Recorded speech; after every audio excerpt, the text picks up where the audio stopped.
Hi, everybody. Today we are very excited to have with all of us here Alex Honnold, who I don't think he needs an introduction. He's the the best climber of his generation, probably like of many generations. His climbs, especially free soloing, has been just putting the what humans are capable to do into a next level. But we are not going to talk too much about climbing, but we are going to talk about another of the things that Alex is doing very well, and it's about fighting climate change and about working for the preservation of the environment. And as you probably know, Alex, he founded a foundation, the Honnold Foundation. It's working about solar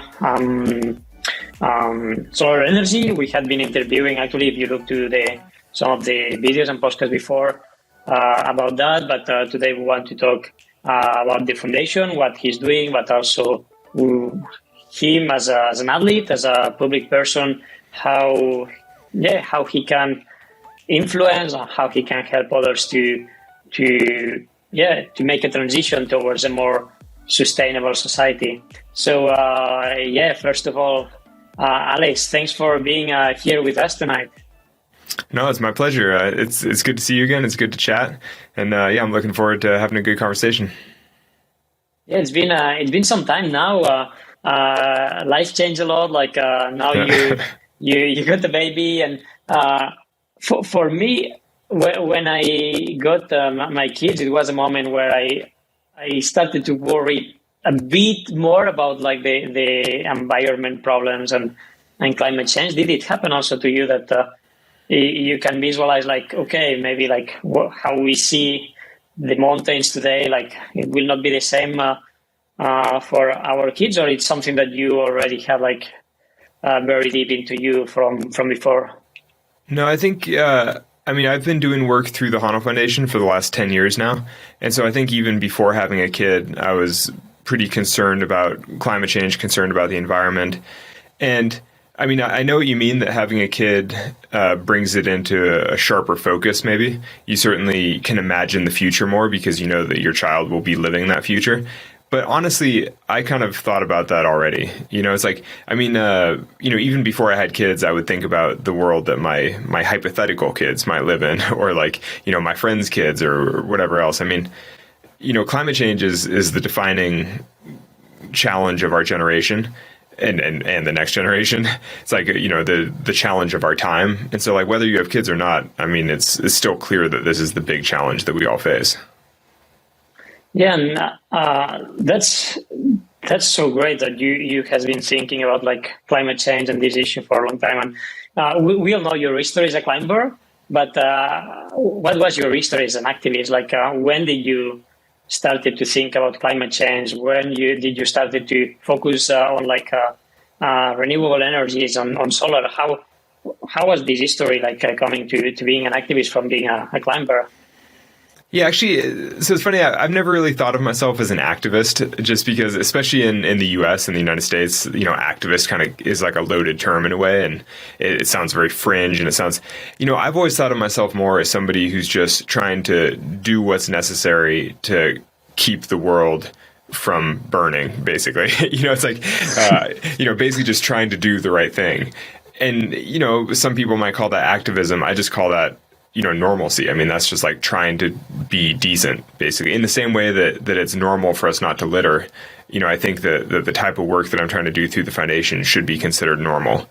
But when you ask how I got started, how it began, it was a bit, part of it comes from climbing expeditions and from travel and just seeing different parts of the world and realizing the need that's out there and also the opportunity.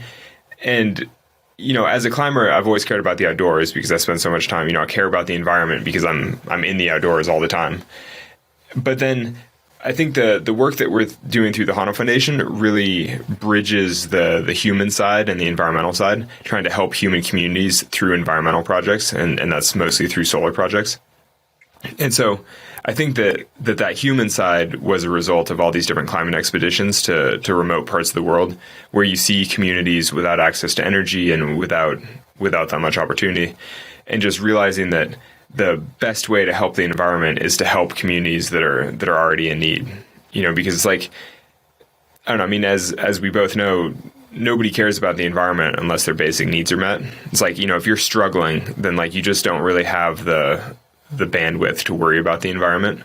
And so I just feel like if we really care about the environment, then we have to help other people as well so that they too can care.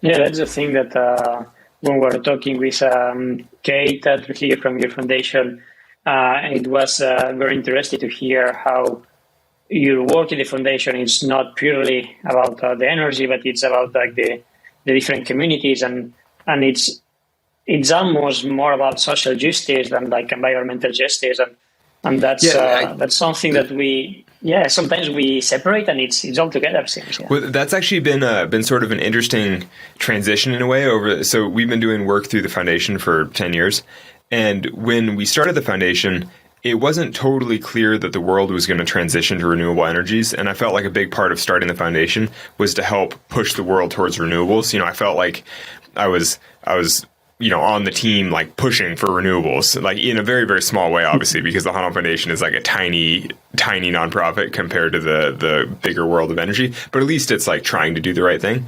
But interestingly, in the 10 years since we started HF, it's now clear that the world is transitioning. Every major economy is installing more renewables than any other form of power. It's happening and the whole world is going renewable. But now the difference is that not all people are benefiting from that. And so I think that the work that HF is doing is starting to become slightly more human focused and slightly more community focused to make sure that as the world transitions, everybody benefits from it in at least a somewhat equal way. And I find that, I don't know, in some ways I find that really heartening because I'm like, at least the transition is happening. Now it's just a matter of making sure that it happens well. Yeah, and especially as you mentioned, like for some communities, like we are seeing how the countries are not evolving on the same way on putting renewable energy or on having a ecological transition. And I'm living now in Norway, which like it's a country that has like very advanced politics when it comes to environmental protection, but on the other hand, like it makes all its money from oil. Yeah, it makes all the money from oil that they just sell it, and also like the individual footprint for its inhabitants is one of the highest in the world because it's very rich people, so they are able to spend a lot of money on things and travel and all that. So it's always this balance that it's very hard to make between developing countries and richer countries, and how was the speed of this transition. And it's great that the Honnold Foundation is working especially on that, on like bringing like wealth to the communities that they are on developing situations, and on a way that they go straight towards renewable energies, that they don't go through fossil fuels and then go back to renewable. Yeah, exactly. In the same way that a lot of developing economies have skipped over landlines, for telephones and gone straight to mobile phones.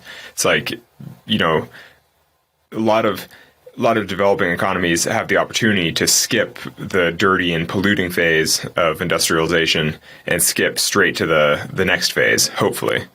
And it's ideally we'd see more leadership from the developed world, like more transfer of knowledge and funding to make that happen more quickly. But that's basically what the Honnold Foundation is trying to do, is to help make that jump, in a very small way. It's funny because we're talking about this in like global sense, and the Honnold Foundation this year will do $2 million in funding, which is amazing, because when I started we were giving away $50,000 a year, I was just giving $50,000 a year, and now we're doing $2 million in programs this year, which is incredible. It's like 20 times the impact that when we started.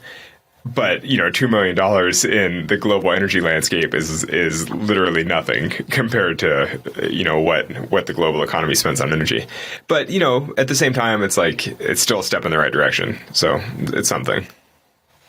Yeah, especially I think it can inspire a lot of people, and especially when it comes to foundations with a personality behind, like yourself. It can really is not only about the money in the projects and the projects itself, but that's of course is very important. But it's also how much it can inspire other people to know more about that, and also like hopefully to when it comes to big corporations or politicians, like the inspiration to the people to think that when they are going to vote or when they are going to think about where they invest. I think investment it's a big thing when it comes to energy, and I think with the work you are doing in the foundation plus the how your image and your messages are going out, it can really influence like much more like a larger audience than the people that it's giving money or that it's funding the Honnold Foundation. Something I've been thinking about with the Honnold Foundation that I was thinking when I was thinking about this conversation that we were going to have, and I was like, oh, I'm talking to Kilian, and I was kind of thinking that in a lot of ways that the growth of the Honnold Foundation has felt a lot like long-term athletic training or sort of like long-term aerobic training. Where no, I mean seriously, because I was just chatting with a friend about another mutual friend, a professional climber, who's basically made slow incremental progress for the last decade. Just like slow, like basically he's never gotten injured. I'm talking about Jonathan Seekers for anybody who wants to, who cares about climbing. He's like one of the best sport climbers in the world. But for the last 10 years, he's never really had any injuries. He's consistently worked hard. He's just slowly gotten a little bit better, like a third of a grade a year, let's say, in climbing. And like every couple of years, he's just climbing the next grade and he just keeps slowly getting better. And the point of the conversation was that with athletic training, if you just keep working at something long enough, you put enough hours of training into it, you just slowly build that base and you just slowly get better as long as you don't have any major setbacks. And I'm starting to see that with the work that the Honnold Foundation is doing, because it's like over the course of 10 years, we've gone from 50K. Last year, we gave $1 million in grants. This year, we're doing $2 million in grants. We just had a conversation with somebody about funding a whole nother project for potentially 10 million, which is crazy, which sounds like a lot for us, because it's a relatively small organization. But it's the classic thing, just like with athletic training, where like the more you do, the bigger load you're able to handle. You build a bigger capacity. You're able to do more. And I'm starting to think that in some ways, when you work on environmental issues and when we do work through the foundation, part of the point in doing the work is just to build your own capacity to do more work. It's like by doing the work, you get better at doing more of it and you're able to do more down the road. I never would have thought that the Honnold Foundation would grow to this size, or that we'd be able to fund this many projects or, do work all over the world. And it looks likely that, we're going to wind up vastly increasing our scale over the next couple of years because of these other programs, and then that kind of thing always just brings in more money, because it's like then you have some other wealthy supporter who's like, oh, well, if you're doing this, then obviously you can do a little more, and then winds up growing. I don't know. It's just it just makes me think of athletic training.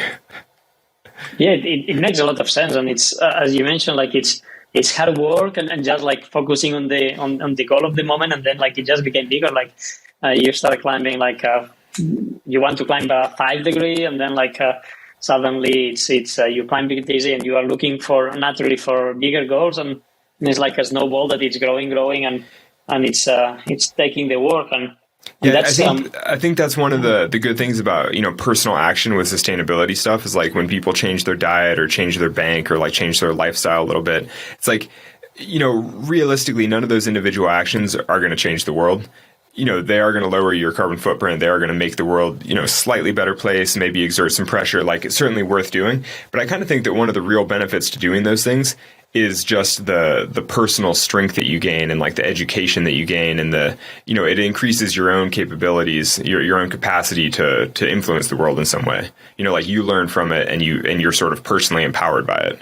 So yeah, it makes sense that of course that one person it starts to be vegetarian or taking one plane less, it will not make a big difference on the global footprint, but probably like you can first learn more about what's the meaning of that and what's the footprint of all this, and influence your community. I think it's great to see, like, when you look at the picture of the problem, it's so big. Like if you look just like on a global scale, it's depressing, because you say like it's impossible to change that. Like the systemic changes that they need to be done, like on many subjects. We are talking about carbon, but like when it comes to biodiversity, when it comes to pollution, is the same, and it's so huge that you are depressed. But then when you start thinking about, like, from a community or a local, like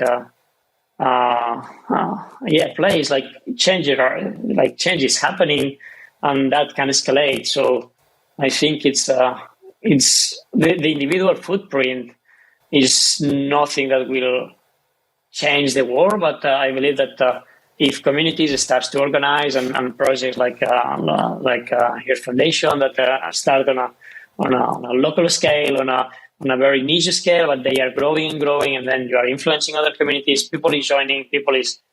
I believe it's also about, when you put your money to your foundation, then you are probably looking to some papers or to some resources about, like, why it's important to invest on, like, renewable energy, and then you are probably looking into sustainability, and then you are looking to diet, and then you are looking to the investments, or like to the politics, and then like it's just like escalating on a way that I believe like small actions is not the footprint that, or the impact that they have, but it's the resonance that they can have to the communities and growing. Yeah. Mm-hmm. Actually, when you were just saying that, it struck me that, 50 or 100 years ago, people only operated on the local level because there just wasn't that kind of global connectivity. And so it is sort of an interesting product of our time that we even can feel overwhelmed by global problems, because, 50 years ago, you would just act locally. You would just focus on local issues. And, for better or for worse, we're better informed about the world around us now, but then it also means that we're more overwhelmed by the scale of the problem.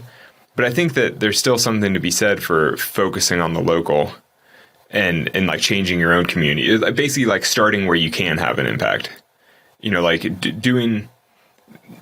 Basically like doing the things that you can do to get started, and then, letting it go from there. Yeah. And talking about communities, like I know, like the other community in Europe, like we see that more athletes are more involved about, like, the climate issues. Like we see more projects that they are growing, both on activities, but also like on more direct initiatives, or like just people getting more engaged, or when it comes to social media or that.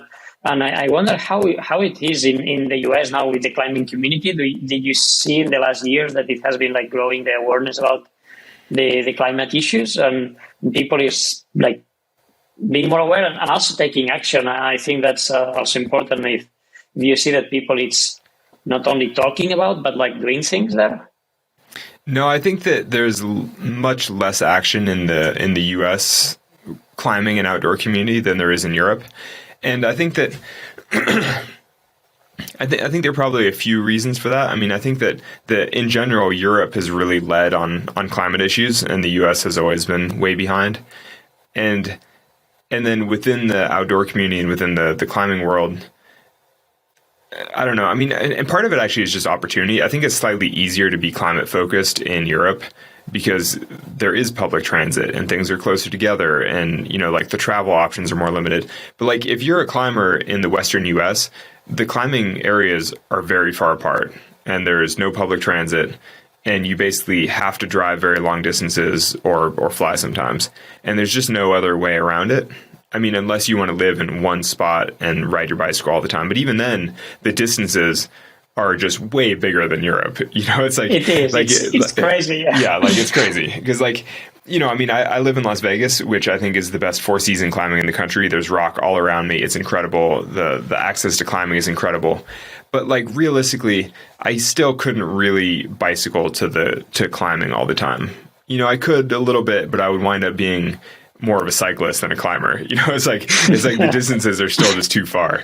And the thing is, in Europe, I mean, a lot of people can legitimately, take a train for a little ways, bicycle a little bit, and still do their sport at the level that they want to. In the US, that's just not really possible in quite the same way. I mean, there are a few places where you might be able to make it work, but it's like, but it's a major change. So I don't know. I mean, I think, and actually in some ways, I think that kind of shows one of the limitations of the emphasis on personal action, because at a certain point, it's like, yeah, we should all as individuals do what we can to minimize our carbon footprint and to minimize our to minimize our impact. But at a certain point, you're limited by the system in which you live, and you're limited by the society around you. And that's where you really need policy change, political change, things like that. Because it's like, I mean, the transportation systems, the buildings around us, like they all have a massive impact. And as individuals, you just can't rebuild those systems. You know what I mean? Like it takes society acting together to rebuild those systems. Yeah, that's true. Yeah, and I think it's important as you mentioned, at least like, go for it. Oh, it's just like, I just got all like fired up. It's like, it's kind of a personal rant, especially in the US. Like, people are like, oh, you should recycle. And you're like, yeah, of course you should recycle. That's kind of bare minimum.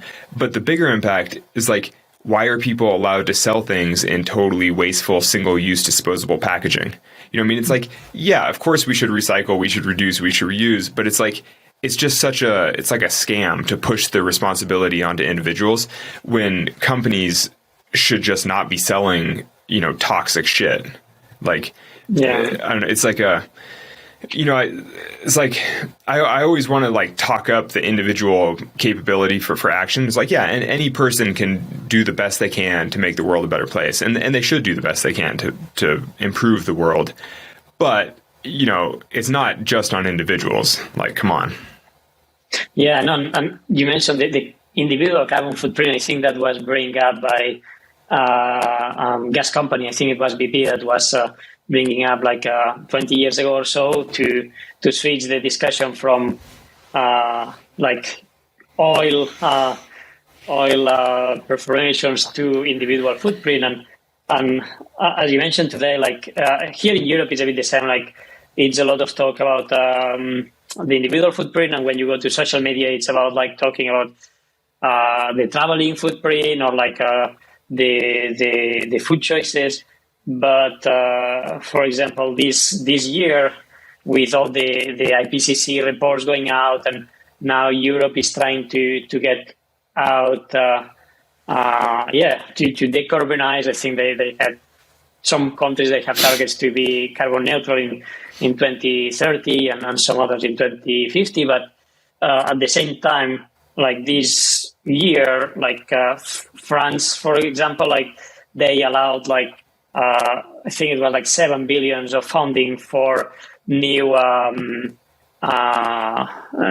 petrol perforations, which is like, come on, you want to be carbon neutral and you are just funding new perforations, and with these also like they are going forwards on a law to if someone invests into a fossil fuel company and the country changes the targets to be more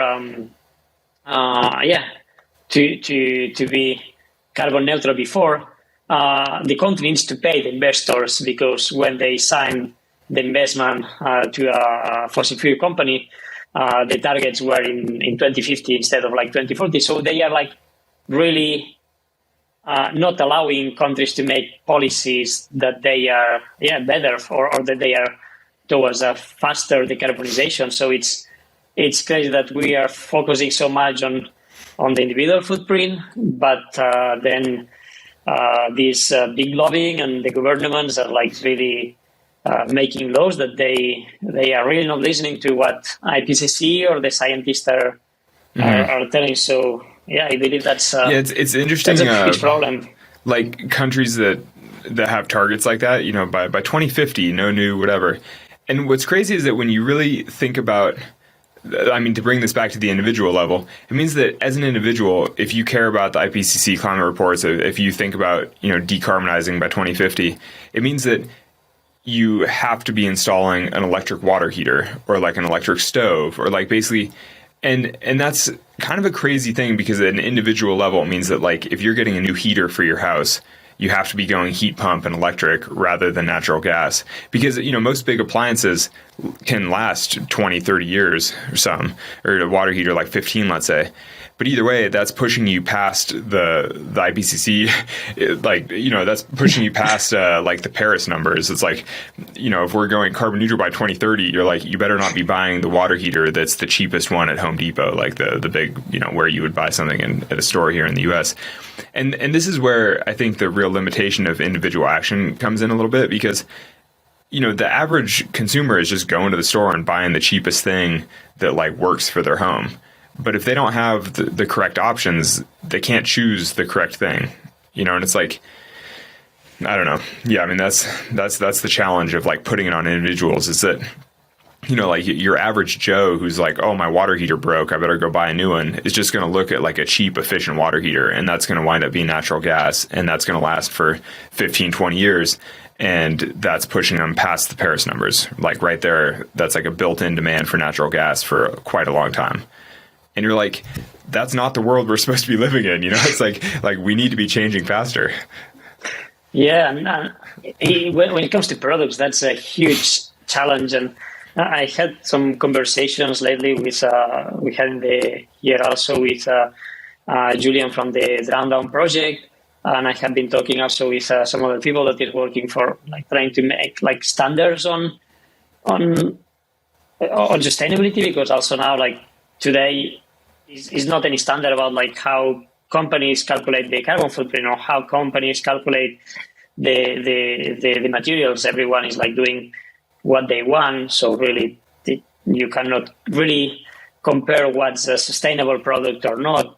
And that information isn't going to the consumers at the end. But also is like the model we are living now is like we are, as you mentioned, like when something breaks, you just throw it and buy something new. And even if it don't breaks, like we are like buying new stuff because it's like the pressure we have on marketing today, the pressure we have on consumption, it's insane. Like we were talking with Julian that growth. We are living in a limited planet, and we are like living in a economic system that it's talking always about limited growth. So in a point like that's not sustainable, and how to change that, it's probably one of the keys, but it's very hard to imagine how that can happen and how we can like as as individuals, even like going in mass, like to change that, because it involves like political, but also like economical like powers to make huge transitions that it don't seem that they are willing to do now. Yeah, we'll see. We'll see how quickly things change. Yeah, and on a way, like talking about that, like I know that you've been working like with many companies over the years, and I think that's also like one of the responsibilities that we have, like as individuals, like as athletes, to talk to those companies. I would say to try to push them, and especially like it's always tricky because when you are a young athlete, you don't want to like your sponsor what they should change. But like the goal of this platform, the Athlete Climate Academy, is also like to empower athletes about like climate knowledge and about like what they can do. But I think you're a good example of like you've been working with very different sponsors. But I would say like you have chosen carefully the people you work with, also with how they do environmentally. But also like what would you say to a young athlete that is going to, or a young or an older athlete that is working with a partner, with a sponsor to explain them or to ask them for change? Yeah, I'm not sure. Honestly, this is something that I haven't really done that much personally, because the brands that I'm sponsored by are basically the brands that I've been sponsored by from the very beginning. And they have more to do with the companies that I used, the products that I used as a climber. And so it's not like I ever really chose, the very best environmental footprints, though not that there are a lot of options. Like in climbing hard goods, there are only a couple different manufacturers, and realistically, you're just going to choose the one that makes the best products that you use the most. And so, like the environmental footprint of it isn't really that. I mean, I at least feel comfortable that none of the companies that I work with are bad. It's like none of them are like fast fashion or like evil. And to me, that's kind of been enough of a threshold, because I feel like for me personally, I put so much money back through the Honnold Foundation to support, solar projects around the world, that realistically, even if I'm making a living from companies that aren't perfect environmentally, it's okay, because that money is being used for something, useful overall. But I don't know. I mean, but if you're a young athlete just starting out, it's hard to say, because when you're just starting, you're kind of grateful for anything you can get. You're like, oh, wow, free shoes. Like, I'm so excited. It's like, it's not like you're reading their sustainability report and questioning the types of glues that they used in the soles of their shoes, being like, well, that one seems toxic. You're like, thank God I have some free shoes. And, and both of us know that when you're like in your early 20s as a professional athlete, you're just not thinking about this stuff quite as much. I mean, you're thinking about performance, you're thinking about your next race or your next climb or whatever. And you're like, you're living just for the sport itself. And so I don't know. I mean, I agree with you though that as we get older, it's like we probably should be putting bigger pressure on the companies.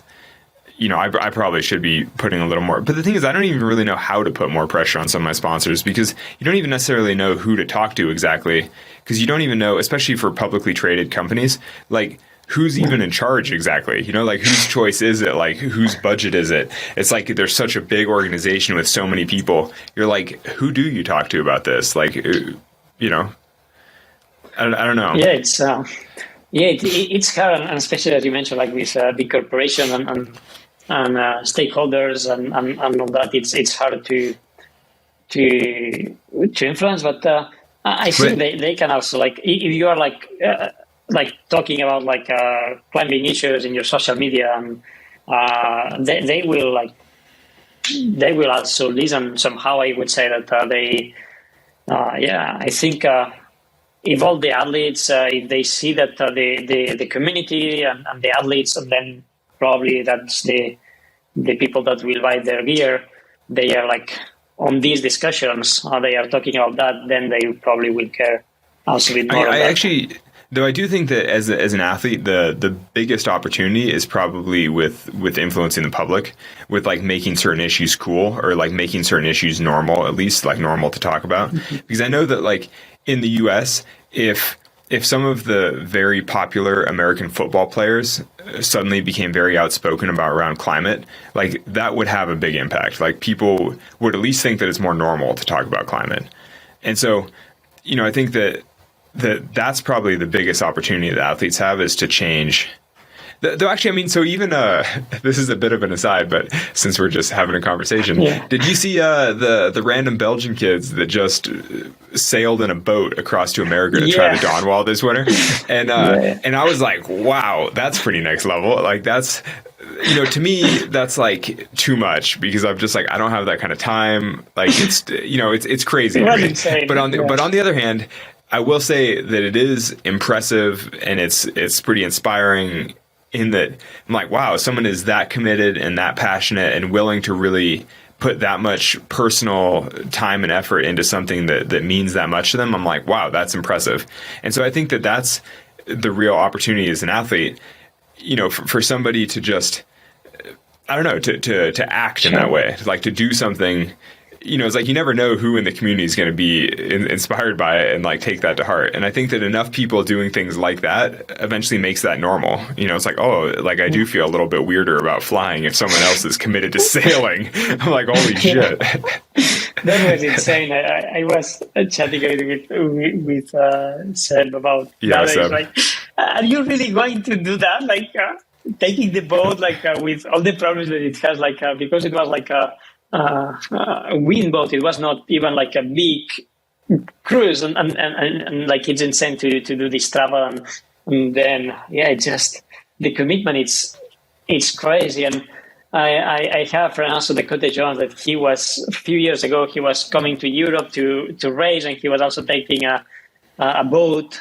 And after he say one time it's enough. Like it's because, as you mentioned, like it's very good, and it probably it gives you like a perspective of like what it means, but on other ways it's not realistic to do that. Like everybody.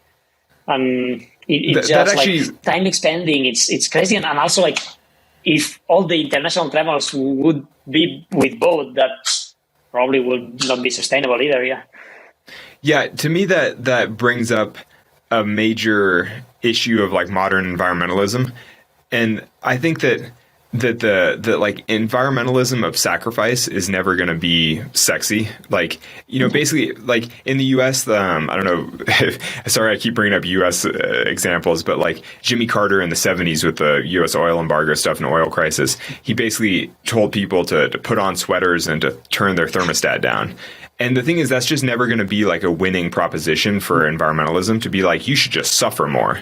And it's like, I think the thing is, if we really care about the environment, care about sustainability, it's like you have to at least try to match like current levels of comfort and affluence. And like, you have to, it's like sailing is just never going to win out over flying, because flying is so easy and convenient. And in the grand scheme of things, you're kind of like the carbon from your one flight is just, I mean, honestly, if they did the math on it with sailing, like the amount of food you have to eat for like the 6 months of sailing to and from, you're like, well, fuck, just the impact of like being alive for 6 months is more than the one seat that you had on the plane. I don't know. It's like, it just depends on how you do all your math.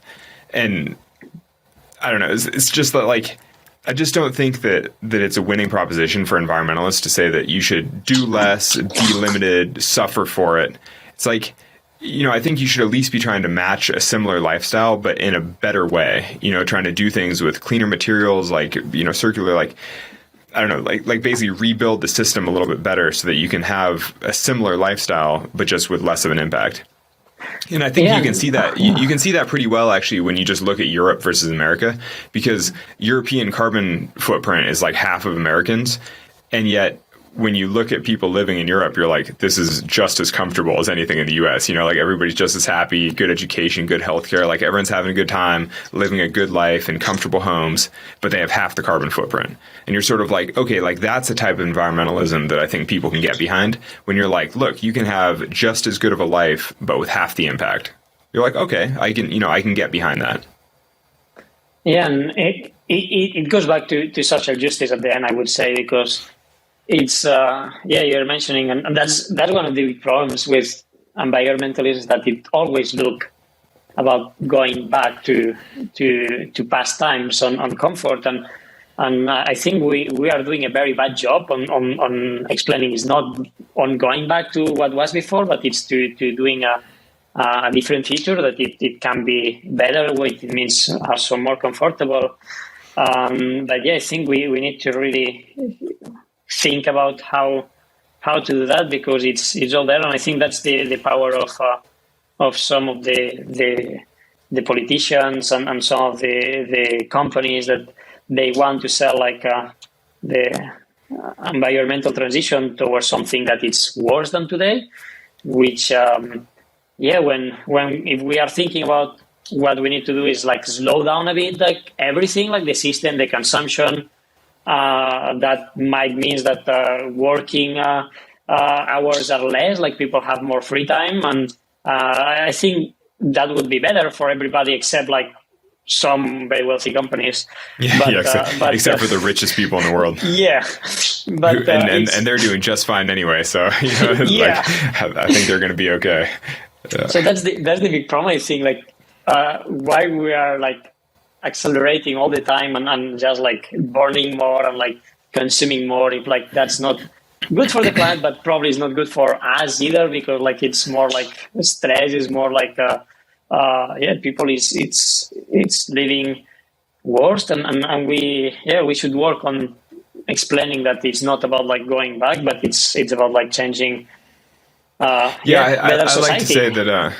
I like to say that if we solve a lot of the most pressing climate and environmental issues that we're facing right now, it's really a tremendous opportunity to change society for the better, to remake society in a better way. Exactly what you're describing, where it's a little more leisure time at home, a little more comfortable, a little cleaner, better air. It's if we choose to rise to the occasion and deal with climate change in the right ways, as a result, we'll also make society a much better place to live. And I feel like that's kind of the positive vision of environmentalism that people don't talk about enough, maybe, is this opportunity that we have to make things better. Yeah, and talking about that, I don't know how you feel about it, but as athletes, I think that it's sometimes we want to tell things, we want to talk about that, about climate, about the opportunities that it brings the future with this transition, but many, they are afraid to speak out, because it's always the same criticism about yes, but you are flying all the time. Yes, but you are promoting a company that uses plastic or whatever. And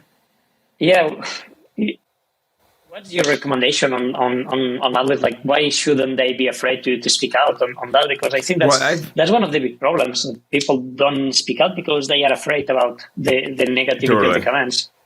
Well, I have two thoughts on that. I mean, one of them is that a lot of that is basic math. Basically you can calculate how much carbon you're emitting with your flights in a year, and you can offset it in different ways. I personally have always used this organization called Mossy Earth, which does rewilding projects. They're based out of the UK. But they focus on tree planting and rewilding. And, I just think it's a cool organization. And so I've always donated to them as a way to sort of offset my flying, as it were. But then obviously I'm also giving a lot of money through the Honnold Foundation to projects that also offset, carbon in a way as well. But, for me, it's pretty easy to just do the math. I know how many flights I took in a year. I know how much carbon I emitted. I also know how much, how many trees I've planted, how much solar I've supported and all that. And you can, as long as my numbers kind of work out, I can at least sleep at night knowing that I'm not making the world a much worse place. And I know that there are criticisms of this and that, that offsets aren't necessarily the perfect answer, but it's pretty good. You know what I mean? It's I think this is a good start where if you do the math, you can at least have a level of comfort knowing that you're not doing anything crazy. And so I think as an athlete, that's where you should start, is basically you should look at your own carbon footprint. You should see what the numbers are. You should think about how you can minimize that however you can. And then where you can't, offset it. I mean, this is basically the same thing that corporations do. This is the same thing that countries are going to wind up having to do, is minimize what they can and then offset the rest. It's there's no real other way to deal with carbon right now. And so I think that's a good start for an athlete. But then on a different level, I think that when people are criticized for things like that, I think that the real answer is you can't let perfect be the enemy of good. It's yeah, nobody's perfect, but what does that mean? It's when people criticize, well, you have an impact because you're alive, and you're kind of yeah, so should I kill myself? Should I not do my sport? What do you expect me to do? Go into a monastery and just meditate the rest of my life while eating 10 grains of rice every day? You're kind of that kind of a criticism. I don't know. In some ways, it doesn't mean that much, because you're anybody who's alive is having an impact. It's beyond that, it's all just math.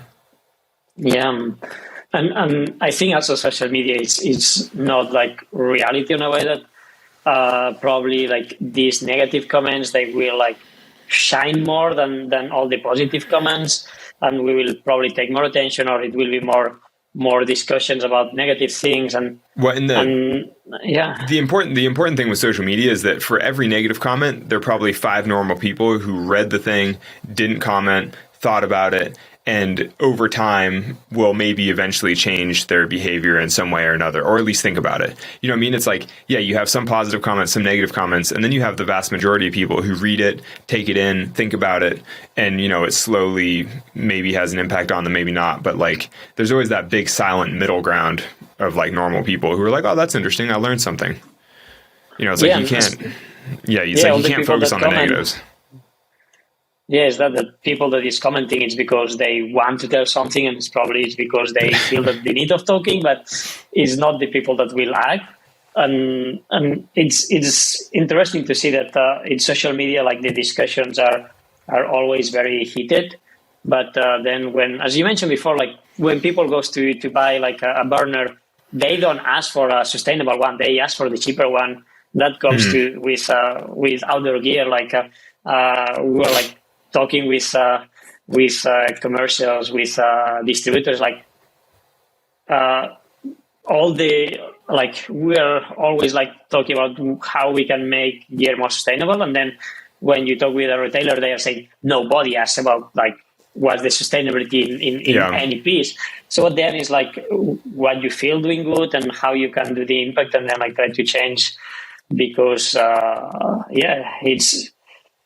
I would say, like, yeah, social media, it's a great platform, but not to take it that seriously when it comes to all the single comments, because it's probably the heated people that it's like pushing there. And I do think as an athlete, there's an opportunity to actually engage with some trolls or haters or whatever you want to call people, like posting negative comments. Because a lot of the time people will post very negative comments expecting to get into an argument with other people in the comment thread. But if you chime in saying, like, actually, I think you're incorrect about this because of this, or like, you know, here's my opinion on it and here's why, and you're sort of reasonable about it, hardly anybody commenting on your page actually wants to hate on you. You know what I mean? Like, they're still basically fans. Like, they're still following your page for a reason. And so I think that there's a real opportunity to try to change minds like that. At least have like a respectful, reasoned argument where, like, you know, here's what I think about it and here's why. And hardly anyone's actually going to hate on you directly. You know what I mean? Like, people like to post comments because, you know, they don't really expect, like, they would never say it to your face. You know what I mean? Like, if they see you on the street, they're not just going to come up and yell at you about your carbon footprint. And if they do, and you stand there and you're like, oh, that's interesting, but let me explain to you, you know, what I'm doing and how I've calculated it, and, you know, and be open to like, well, if you think I can do better, help me understand how.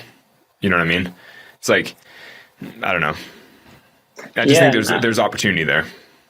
Yeah, and especially if you, as you mentioned, like if you comment like with like scientific like resources saying, okay, yeah, that's here is what science is telling, and here is like what I think based on like science. I think that's a very good argument to talk with people, and that's also kind of what's important. Like I know that you also like to read a lot about like different books and different like what's going out about our science. So to finish, I would like to know like where do you get informed? What are your resources? Where you are looking for like it's books, it's like websites, it's like friends, it's like how do you get the information about like environmental issues and solutions too? Well, so actually, I mean, to be honest, since my daughter was born, I basically haven't read in like 3 months. It's been like my brain has turned to mush. But I do think that I will start reading again at some point. It's just you know, for now it's been a little challenging. But no, I mostly learn things through books. I get a few different like daily email newsletter type things around climate and sort of like green business in the U.S. As well as like the news, things like that. But no, most of what I've learned about the environment is through books over the last 10 years. And I've on different years kind of gone down different threads where I read a bunch of books about the history of oil or about, basically fossil fuels.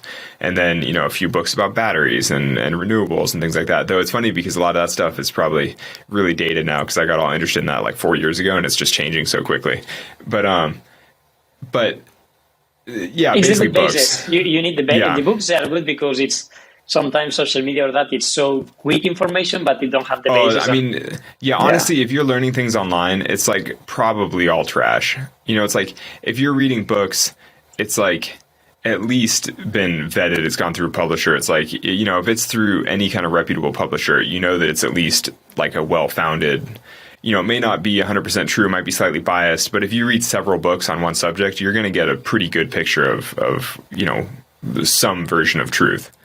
But I don't know. Actually, for anybody interested, the Honnold Foundation has my complete book list over the last decade or so, or pretty complete. I mean, I don't always remember to update, but I forget what the exact URL is, like honnoldfoundation.org/Alex's book list or something. I think if you Google Honnold Foundation book list. We'll put in the link. Yeah, we'll put the link in the notes. But, for sure.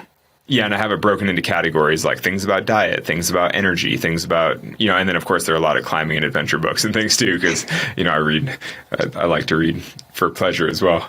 But I think it gives a pretty good overview of what I've used to learn about the environment. Yeah, so, thank you very much, Alex. It's been a pleasure to talk with you about not about climbing at all, just about environment, and that's hard, I would say. We are both mountain lovers, but as you say, these issues are way more important. Thanks for your time. Yeah, I'll just add that part of the reason I started the Honnold Foundation was honestly so that I would have interviews like this or conversations like this, because I knew that I wanted to talk about things that mattered more, like the environment, climate, the world around us, and so I feel like that. Again, that's something that as an athlete, when you really work on these issues at least a little bit, you get to spend more time talking about things that really matter and not just talking about your sport all the time. And I think that's important because it's like, honestly, as a climber, eventually you get sick of doing interviews about climbing. And I can imagine as a runner, it's even worse. You're like, yep, I ran. It's like, it's always fucking running. It's like, It's good conversations to have when you are in the belay, or to bring when you are in the run or in the easy climbs. It's nice to not talk about just the climbing or the mountains, but to talk about that. So it's good to talk about things that actually matter. Yeah. No, well, I appreciate you having me on. It's a pleasure chatting, and good to see you again. It's been too long. Yeah, and hopefully to meet you soon in some mountains, and have a good time, and get some sleep. Hopefully it will get better soon. Yeah, hopefully. Thanks.